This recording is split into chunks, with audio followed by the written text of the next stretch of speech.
नमस्कार दोस्तों, स्वागत है आपका हमारे चैनल स्टडी जी में। अगर अभी तक आपने हमारे चैनल को सब्सक्राइब नहीं किया है तो प्लीज़ सब्सक्राइब कर ले ताकि समय पर आने वाले नोटिफिकेशंस आपको मिलते रहें। दोस्तों, इस वीडियो में हम भारत भूगोल के अंतर्गत अक्षांश व देशांतर टॉपिक के बहुविकल्पीय प्रश्नों का अध्ययन करेंगे। तो आइए शुरू करते हैं। पहला क्वेश्चन है, प्राचीन भारतीय भौगोलिक मान्यता के अनुसार भारतवर्ष किस द्वीप का अंग था? तो आपको पता होगा कि भारत जम्बू द्वीप का अंग था। नेक्स्ट क्वेश्चन है, सर्वप्रथम इंडिया शब्द का प्रयोग भारत के लिए किस भाषा में किया गया था? तो सर्वप्रथम इंडिया शब्द का प्रयोग भारत के लिए ग्रीक भाषा में किया गया था। अगला क्वेश्चन है, भारत की मुख्य दक्षिणी सीमा क्या है, या भारत की मुख्य भूमि की दक्षिणी सीमा क्या है? तो दोस्तों, आपको पता होगा कि भारत का जो विस्तार है वो 8 डिग्री 4 मिनट उत्तरी अक्षांश से लेके 37 डिग्री 6 मिनट उत्तरी अक्षांश है। तो अगर हम दक्षिणी सीमा की बात करें तो हमारा हो जाएगा 8 डिग्री 4 मिनट उत्तरी अक्षांश। अगला क्वेश्चन है, भारतीय मानक समय आधारित है। तो दोस्तों, भारतीय मानक समय जो है वो 82 डिग्री 30 मिनट पूर्वी देशांतर आधारित है, जो कि इलाहाबाद के नैनी नामक स्थान से होकर गुजरती है। तो हमारा सी ऑप्शन सही हो जाएगा। अगला क्वेश्चन है, भारत का प्रमाणिक समय उस स्थान का स्थानीय समय है जो स्थित है। दोस्तों, मैंने अभी आपको बताया कि जो भारतीय मानक समय रेखा है वो इलाहाबाद के समीप से होकर गुजरती है। तो इसमें हमारा सी नंबर सही हो जाएगा, इलाहाबाद के समीप से। अगला क्वेश्चन है, इंडियन स्टैंडर्ड टाइम और ग्रीनविच टाइम में कितना अंतर है?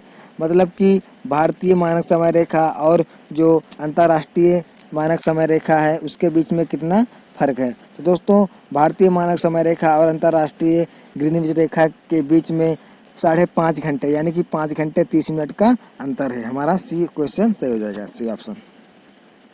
7 नंबर क्वेश्चन है, भारत का ध्रुव दक्षिणी भाग की भूमध्य रेखा से कितनी दूरी पर है?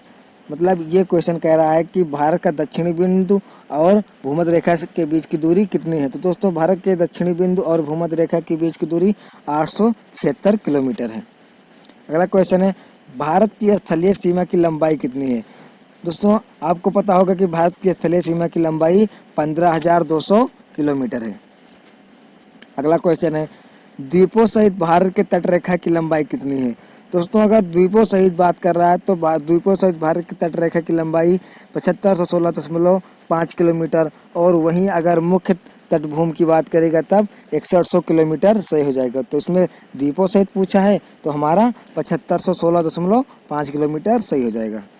अगला क्वेश्चन है, भारत की उत्तर से दक्षिण तक की लंबाई। दोस्तों, भारत की उत्तर से दक्षिण तक की लंबाई 3214 किलोमीटर, जबकि पूरब से पश्चिम की लंबाई 2933 किलोमीटर है। तो इसमें हमारा उत्तर से दक्षिण तक की लंबाई पूछा है तो हमारा 3214 किलोमीटर सही हो जाएगा। अगला क्वेश्चन है,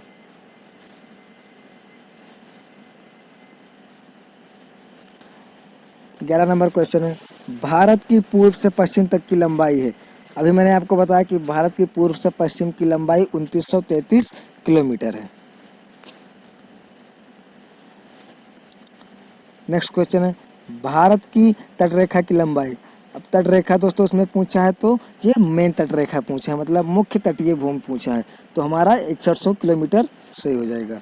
अगला क्वेश्चन है, भारत का क्षेत्रफल विश्व के कुल भौगोलिक क्षेत्रफल का कितना % है? तो दोस्तों, भारत का जो क्षेत्रफल है विश्व के भौगोलिक क्षेत्रफल के केवल 2.4% ही है। 14 नंबर क्वेश्चन है, भारत के कुल क्षेत्रफल का कितना प्रतिशत भाग पर्वतीय क्षेत्रों यानी कि माध्य समुद्र तल से 2135 मीटर या उससे अधिक ऊंचाई के अंतर्गत आता है? तो दोस्तों, भारत का जो 10.7% भाग है वो इसी क्षेत्र के अंतर्गत आता है। अगला क्वेश्चन है, संपूर्ण भारत के कितने भूभाग पर पर्वत और पहाड़ियों का विस्तार पाया जाता है? दोस्तों, संपूर्ण भारत के 29.3% भाग पर पर्वत और पहाड़ियों का विस्तार पाया जाता है।